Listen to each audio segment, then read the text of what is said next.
What if the saddest moment of your dog's entire day happens the second you walk out the door? And what they do next, in the quiet, when no one is watching, isn't what you think. If your dog has ever followed you to the door, stared at you while you put your shoes on, or waited by the window long after you left, you need to hear this, because what's really happening in those moments will completely change how you see your dog. There are moments that happen between you and your dog every single day. Small moments. Quiet ones. Ones you probably don't even notice anymore. Your dog glances up when you shift in your seat. They follow you from room to room for no obvious reason. They settle right beside you, not near you, beside you, just close enough to feel your warmth. You probably think that's just what dogs do. But here's the thing most dog owners never realize. Those moments aren't random. They're not habit. They're not instinct in the way we usually mean it. Every single one of them is a message. Your dog is telling you something they have no words to say, and today we're going to decode it. Picture this. You grab your keys, you put your shoes on, maybe you say, "Be back soon," even though part of you wonders if they understand. And then you close the door. What do you think happens next? Most people imagine their dog just moves on, goes to their bed, falls asleep, waits. But researchers who've actually studied this, who've set up cameras inside homes while owners are away, found something that stops you cold. Many dogs don't move from that spot, not for minutes, sometimes longer. They sit there, facing the door, like they're waiting for the world to make sense again. Now, here's what's really happening in that moment.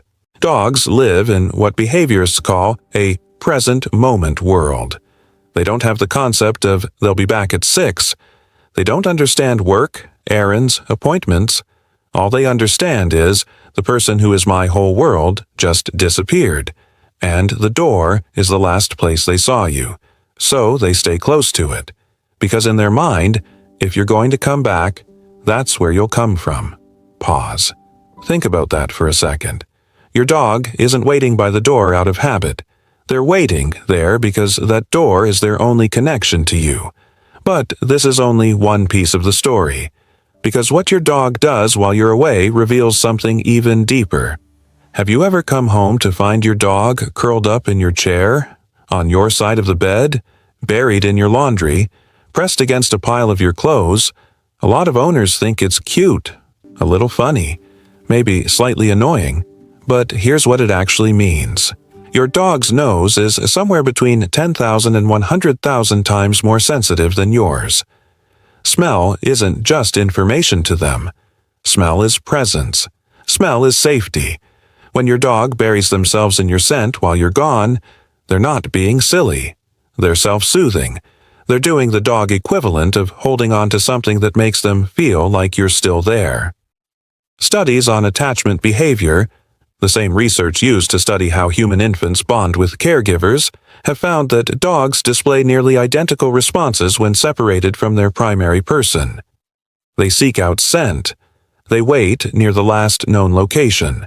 Some vocalize. Some lose appetite. Your dog isn't dramatic.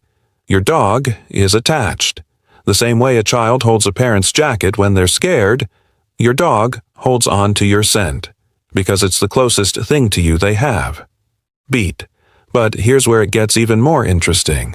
Because the signs your dog shows when you return, those might reveal the deepest truth of all. You've seen it 1,000 times.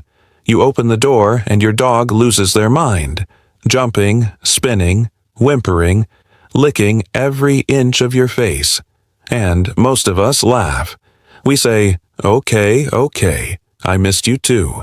But do we actually understand what's happening? Neuroscientists have measured dogs' brain activity and hormone levels during reunions with their owners. What they found was remarkable. The moment a dog sees their person return, oxytocin floods their system. The same hormone released during love, bonding, and connection. Not just a little of it, a surge of it. The kind that humans experience when reuniting with someone they deeply love after a long separation. Your dog isn't just happy you're home. Your dog just experienced the relief of something they were genuinely afraid of, that you might not come back. Every single reunion with your dog is them saying, "You came back. You always come back. And I love you for it. You're not just their owner.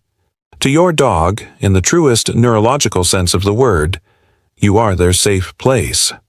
Softer now. And when you really let that land, it changes something. Because now here's the question nobody asks. What do you do for them? That they notice, that they feel, the signs you give without realizing. Your dog leans into you, not aggressively, not dramatically, just quietly pressing their body against yours, against your leg, your arm, your side. It happens so naturally you've probably stopped noticing it. But pay attention to when it happens. When you're sitting still. When the room is a little too loud. When a stranger comes to the door. When you're sad, and you didn't say a word about it.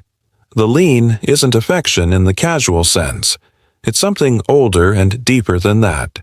It's trust made physical. In the wild, canines press against the ones they feel safe with. It regulates their nervous system. It says, "I am not alone. My person is here." But here's the part that should stop you. Your dog does this more when you are anxious, when you are stressed. They're not just seeking comfort, they're offering it. Your dog has learned to read your emotional state, your posture, your breathing, the tension in your body, and they respond to it. Silently, without being asked.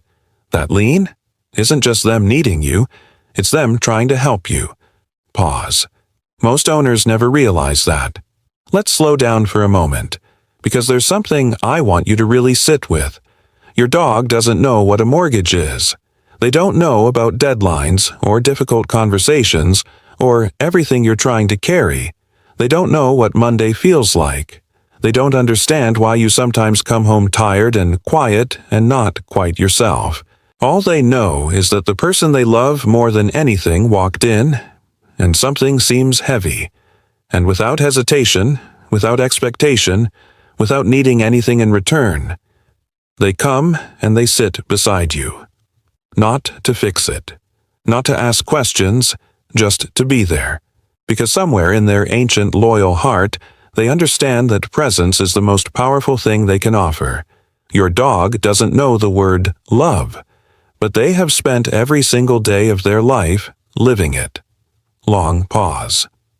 Think about the last time you were having a hard day, really struggling with something. Did your dog find you? Did they just show up next to you? That wasn't coincidence. That was devotion. Here's one that will genuinely surprise you.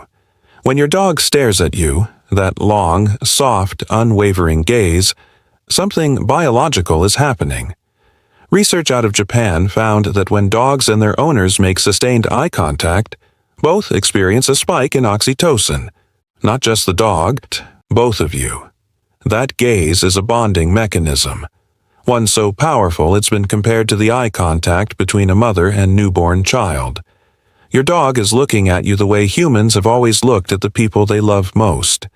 And every time you meet that gaze, you're bonding back, whether you realize it or not. So next time your dog stares at you from across the room for no reason, they're not zoning out. They're not confused. They're telling you something. I love you. You are my whole world.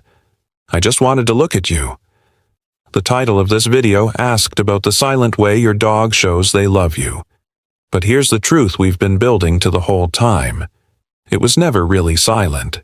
It was just quiet, subtle, easy to miss if you weren't looking. The lean, the gaze, the reunion, the spot by the door, the way they find you when you're struggling. Your dog has been telling you, "I love you" every single day, in the only language they have. And now that you know how to hear it, you'll never see those small, quiet moments the same way again, because your dog doesn't need words to love you deeply. They never did. If your dog is near you right now, and there's a good chance they are, take a second. Look at them. Let them stare back. Give them a little extra love today. Not because they need you to understand them, but because now you do. And if you want to share your dog with me, drop their name in the comments. Tell me one thing they do that you've never been able to explain. I have a feeling after today, you might finally know what it means. End card, subscribe prompt, suggested video, what your dog's body language is really saying.